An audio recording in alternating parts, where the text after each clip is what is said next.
China is opposed to foreign countries receiving the Dalai Lama, a government spokesman said Friday, one day after the Tibetan spiritual leader attended the annual National Prayer Breakfast in Washington. Chinese Foreign Ministry spokesman Hong Lei told reporters in Beijing that the Dalai Lama was a political exile who has long been engaged in anti-China separatist activities under the pretext of religion.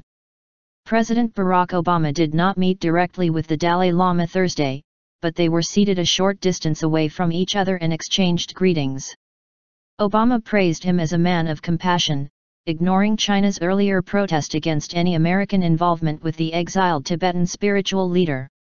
"I want to offer a special welcome to a good friend, His Holiness the Dalai Lama, who is a powerful example of what it means to practice compassion and inspires us to speak up for the freedom and dignity of all human beings," Obama told about 3,600 religious and political leaders at the annual gathering. Despite the Dalai Lama's insistence that he is only seeking autonomy for Tibet, China views the spiritual leader as a dangerous separatist, and regularly condemns world leaders who meet with him. "We are against any country's interference in China's domestic affairs under the pretext of Tibet-related issues, and are opposed to any foreign leaders meeting with the Dalai Lama in any form," China's Foreign Ministry spokesman Hong said Tuesday. Since taking office, President Obama has met the Dalai Lama 3 times. But none of the meetings has been held in public. U.S. lawmakers push back. Before the prayer breakfast, 2 U.S. lawmakers told VOA that Chinese criticism of U.S. interaction with the Dalai Lama is unfounded.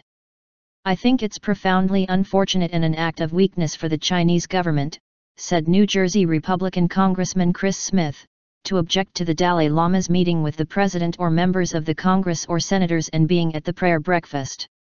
"There are always crackdowns on political dissidents, and so I think that the Chinese government should clean up its own act before it criticizes other countries' people for inviting people to the prayer breakfast and other things like that," New York Democrat Eliot Engel said. In his speech, Obama condemned those who seek to hijack religion for their own murderous ends. He called the Islamic State militants who have overtaken parts of Syria and Iraq and beheaded Westerners they have captured a death cult. He said that whatever our faith, we must be instruments of peace. Many Tibetans in China accuse the government of a campaign of religious and cultural persecution, as the country's majority Han ethnic group continues to move into historically Tibetan areas. China rejects that, saying Tibetans enjoy religious freedom. Beijing also points to huge ongoing investment it says has brought modernization and an increased standard of living to Tibet.